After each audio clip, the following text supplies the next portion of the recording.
Eu sou Ana Arguelho, cadeira 36 da Flames. Vou narrar um pouco da minha história, né? Eu nasci na cidade de Bela Vista, Mato Grosso do Sul. Vivi uma infância maravilhosa, rodeada de água do Rio Apa, de Guavira e de Saci. Aos 9 anos eu fui embora para o Rio de Janeiro. Fui estudar, fui morar com um irmão meu para poder continuar meus estudos. E voltei do Rio de Janeiro com 19 anos. Embora que nesse meio de tempo eu tenha ficado 2 anos em Bauru e tenha ficado 1 ano em Bela Vista. Mas eu chegava e saía e acabei voltando para o Rio. E só voltei para minha cidade com 19 anos. Já voltei e já quis trabalhar e já virei professora. Então eu sou professora desde os 19 anos. Na verdade eu nem tinha feito 19, desde os 18 anos. E depois eu fiquei trabalhando como professora, gostei do ofício, não é? Porque as alternativas de uma cidade pequena para as mulheres é ser professora ou casar ou ir para a vida, né? Eu não quis ir para a vida, não quis casar também tão cedo, porque eu fui criada por um pai que era um homem culto, que amava literatura e que me iniciou na literatura aos 4 anos de idade, me ensinou a ler na fazenda. E eu me tomei de paixão pela literatura, pelos livros. Eu li durante a minha infância toda e segui lendo vida fora. Com 14 anos, eu já estava lendo a primeira versão da Ilíada, de Homero. Com 5 anos, eu li a primeira versão, na verdade, do Cervantes, de Dom Quixote. Era um livrinho quadradinho, com uma fileira de palavras, de frases e só gravura. E eu tenho até hoje, indelével na minha memória, aquela figura magra, longilínea do Dom Quixote, da Dulcineia com um vestido cor-de-rosa repolhudo, e do Rocinante, que era o cavalo de Dom Quixote. Então essas coisas me acompanharam, e quando eu li pela primeira vez Homero, eu fiquei muito encantada com aquela guerra maravilhosa, com aquela história, né, de amor também, de um homem que foi buscar a esposa que fora raptada. Enfim, eu cresci no meio da literatura e continuei lendo e li tudo que me caía nas mãos, desde Adelaide Carraro até os clássicos, né, Machado, José de Alencar. Tudo isso fez parte da minha A.J. Crone, Exupéry, tudo isso fez parte da minha juventude, né? E de modo que, para continuar os estudos e fazer uma faculdade, eu tive que vir para Campo Grande. Então, no início da década de 70, eu vim para cá. Eu já contei isso numa crônica, né? Que eu fui morar na Rua Pimenta Bueno, vizinha de Deli e Delinha, que é outra lembrança indelével e maravilhosa. Depois eu fui morar numa república, fui morar primeiro num pensionato e depois numa república, e de lá eu saí apenas para casar. Me casei, tive 2 filhos, perdi um, tenho outro até hoje, que é um filho maravilhoso, e construí a minha carreira. Principalmente foi isso que eu fiz da minha vida.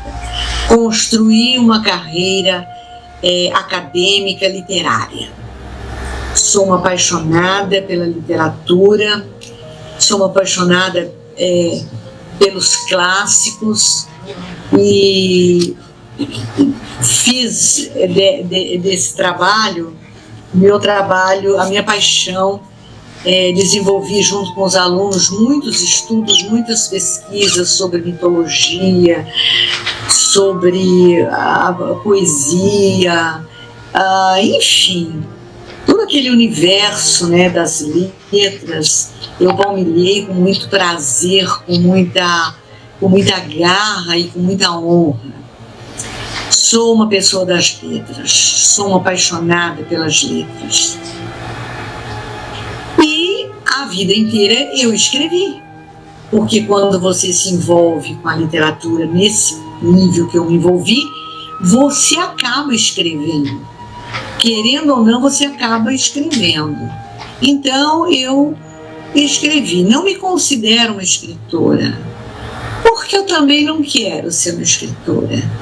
Eu quero ser uma pessoa simples, quero ser eu apenas. Uma professora, uma pesquisadora, aposentada, e quero fazer as coisas que eu amo. Uma das coisas que eu amo é escrever. Então, eu escrevi a vida inteira, mas a partir do momento em que eu me aposentei, eu senti muita falta mesmo do contato com os alunos, do contato com a literatura trocada, discutida.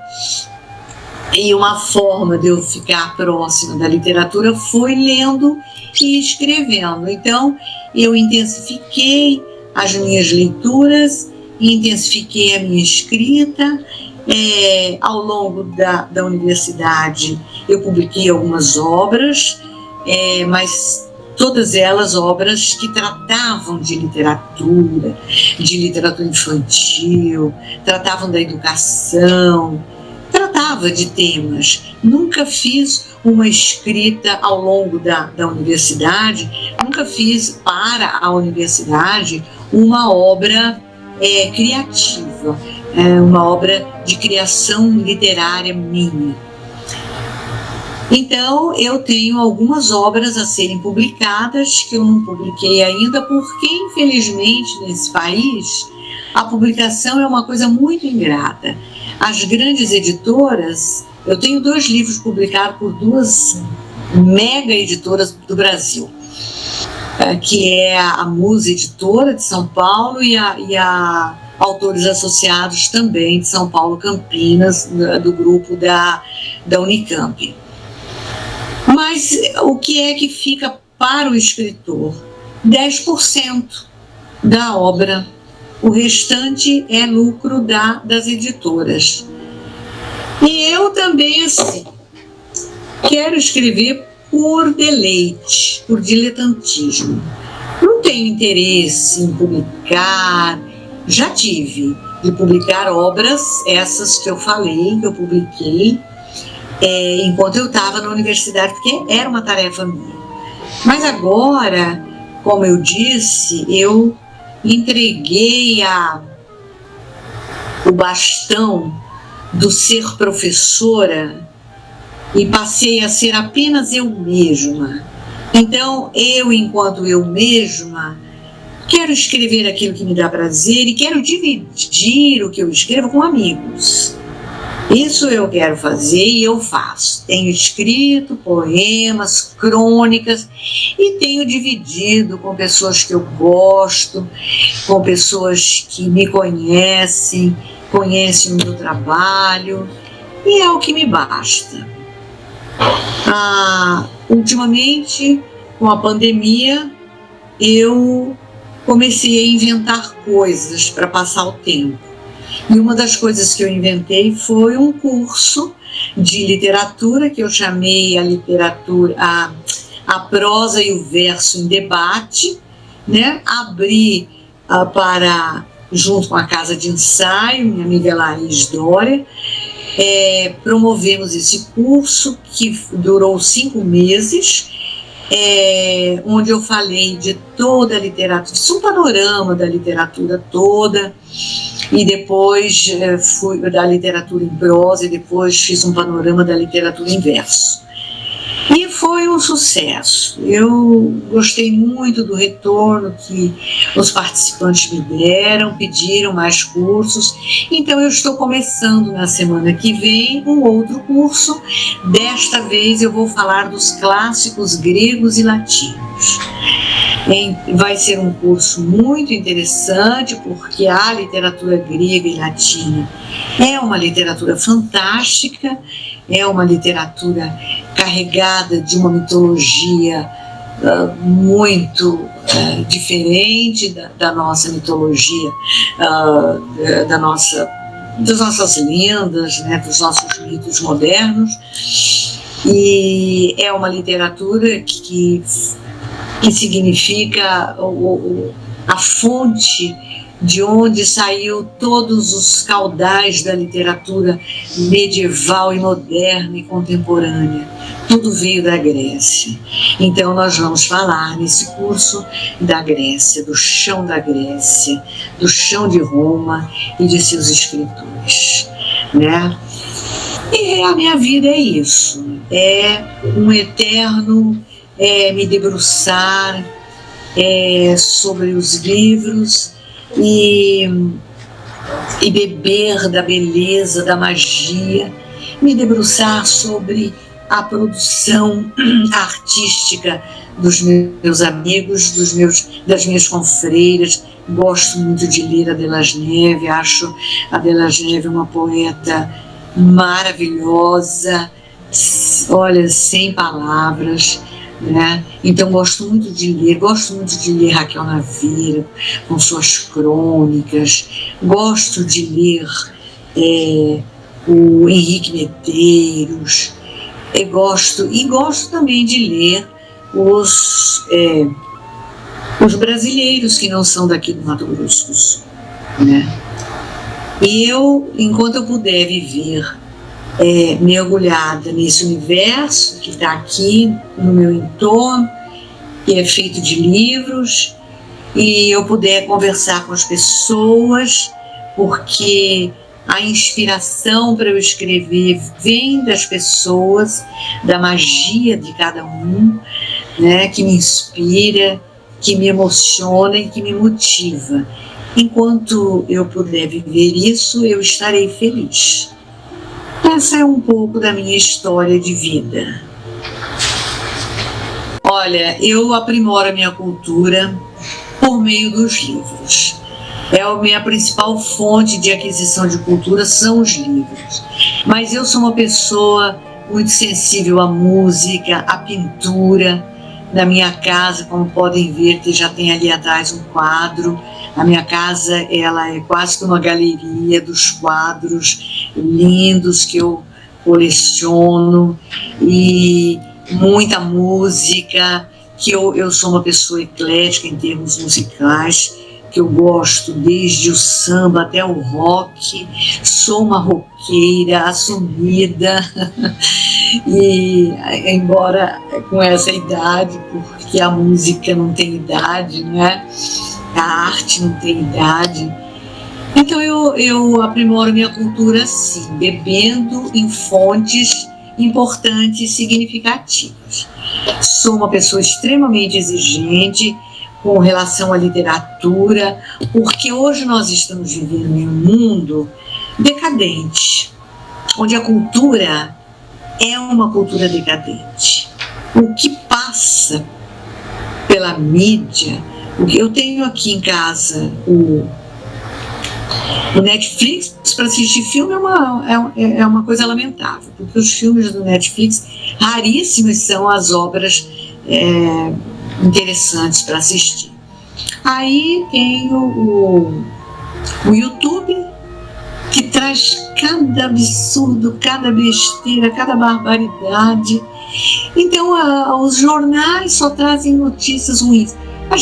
O mundo está muito ruim, e a gente fica muito sem saída se a gente for se ligar nesse momento presente. Então a forma que eu encontro de trabalhar o meu espírito, de elevar o meu espírito, é justamente me refugiar aqui no meu escritório, no meio dos meus livros.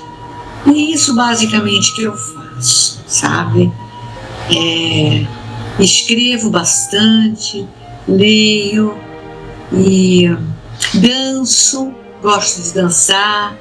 Às vezes ponho um samba da Clara Nunes e danço, às vezes eu danço ao som do rock e às vezes eu viajo pela música erudita, que eu também gosto muito, de Johann Sebastian Bach, eu gosto muito do Tárrega, eu gosto muito do Agostinho Barrios.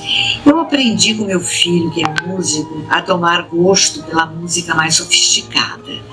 Eu tenho um filho de gosto muito sofisticado e que me ensina muito em termos musicais.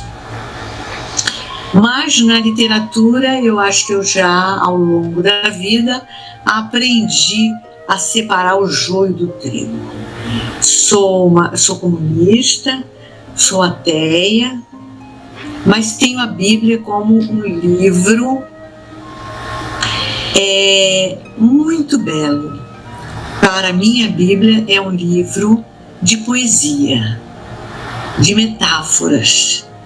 Eu tenho uma Bíblia aqui e eu a leio, não como um cristão a lê, mas como uma pessoa que gosta de literatura lê os salmos, os provérbios, e tem grandes citações. Eu leio a Bíblia como eu leio Shakespeare, eu leio a Bíblia como eu leio,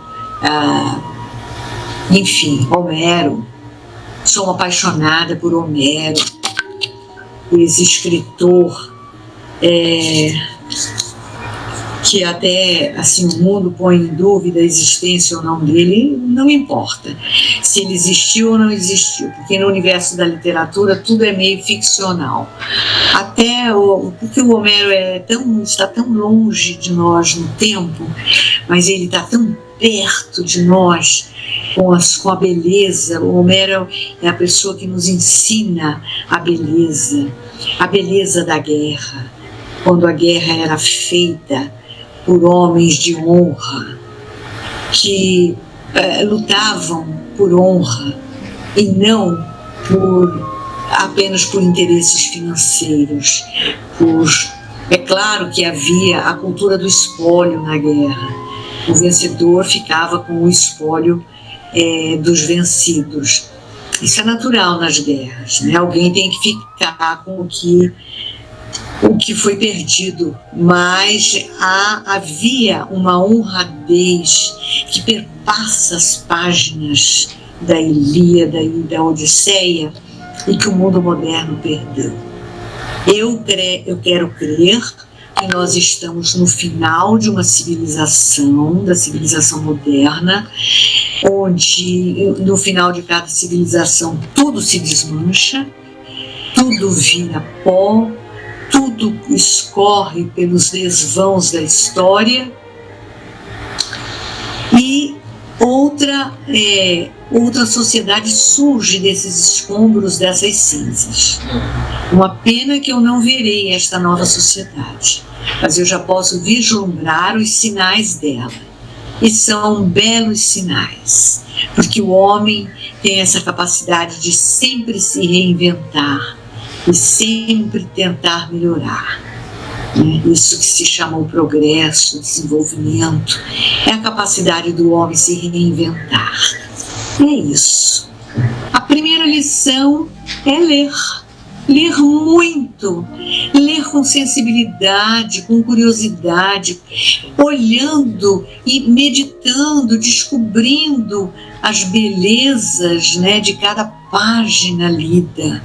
Ler obras de qualidade, ler modelos literários, né? Essa é o primeiro passo para se tornar escritor. E o segundo passo é a disciplina. A disciplina é fundamental para o sucesso de qualquer trabalho. E o terceiro passo é o trabalho em si. Não ter preguiça. Escreveu um poema, olhe, guarde, volte nele, releia 4, 5 vezes, não tenha pena de mudar alguma coisa, não tenha pena de jogar fora alguma ideia, de trocar por outra. Namore o seu poema, tenha para ele um olhar de amor. Assim ele vai crescer, vai ganhar asas. Se você quer escrever crônica, se aproprie dos melhores, da leitura dos melhores cronistas. E se você quer escrever contos ou romances, aí você tem que ter um trabalho bem maior, de se apropriar de muitas informações. Agora, tem aquele escritor que nasceu escritor. Por exemplo, Vilas Neves e eu conhecemos o Elzio, né? A Flans conhece o Elzio. O Elzio nasceu escritor. Ele conta que ele escreveu o primeiro livro sem nenhuma pretensão, ele nem é da área, e ele foi premiado da primeira vez. Então tem esses escritores desse tipo. Para esses eu não tenho nada o que falar, senão que eles publiquem as obras que eles escreveram. Agora peço encarecidamente para aqueles que não conseguem viajar na magia, na fantasia, no imponderável, no sonho, que não escrevam. Façam outra coisa. Tem tantas coisas no mundo para serem feitas. Escrever é para quem tem magia, para quem ama o encantamento, para quem ama o imponderável, para quem ama o voo largo, o voo profundo, os abismos, as estrelas, para quem tem esse tipo de fôlego. É isso então que eu tenho para dizer para as pessoas que querem escrever e para dizer para as pessoas que eu acho que não têm que escrever. Tem que fazer outras coisas, porque tem muitas coisas para ser feitas no mundo e são coisas belas, né? Cozinhar, por exemplo, cozinhar é uma arte. Quisera eu ter sido dotada da arte de cozinhar. Não fui, e lamento. Sou uma apaixonada pelos pratos bonitos, me encantam. Como me encanta a decoração de ambientes, me encantam as belezas. A vida oferece muitas belezas. A gente tem que descobrir qual é a beleza que a gente quer conviver com ela de mão dadas. É isso. Meu santo Deus, essa é uma pergunta difícil. A mensagem para as pessoas que estão nos ouvindo agora é sugerir que elas façam um curso sobre a literatura clássica, que eu estou começando no dia 9 de setembro, porque isso é uma bela iniciação ao universo literário. Para daqui a 50 anos, eu espero que nós, em meio a essa pandemia, em meio a essa dissolução de uma sociedade, possamos ser aqueles arautos que vão acenar com o melhor do ser humano, que vão deixar mensagens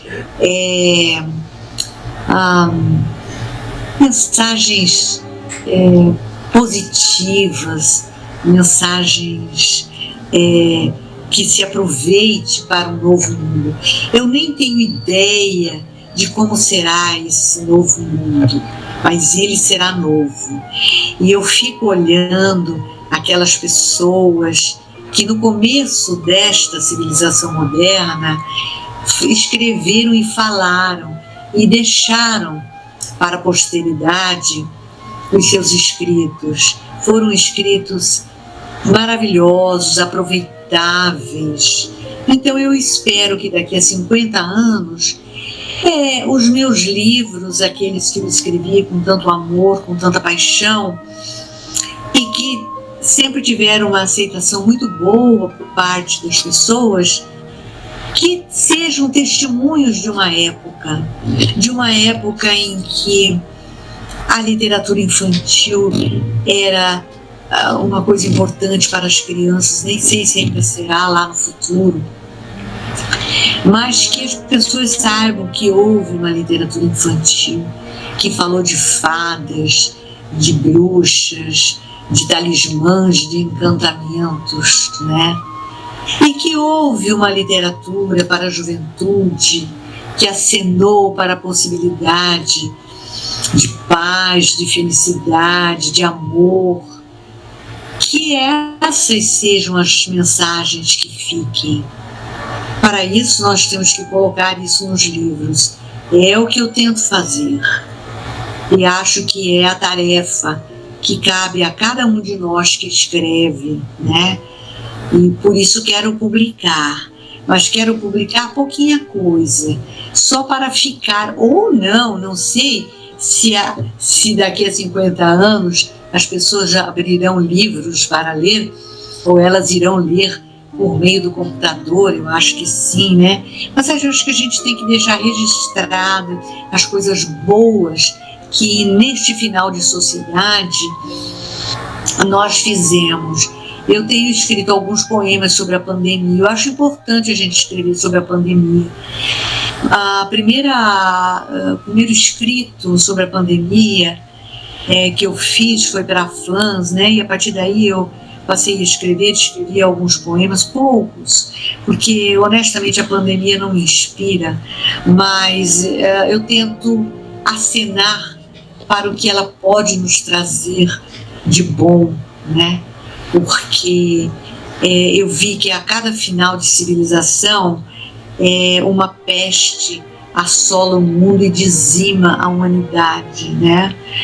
E eu acho que o que vier depois serão aquelas flores que brotam no deserto do Atacama, né? Que fica durante anos sem chuva, e durante um tempo existem umas florezinhas que brotam naquele deserto e tomam conta e florescem e fica tudo colorido. Então eu queria muito que nós, pessoas que lidam com as artes, deixássemos essa arte de esperança para o mundo, de certezas, de coisas belas.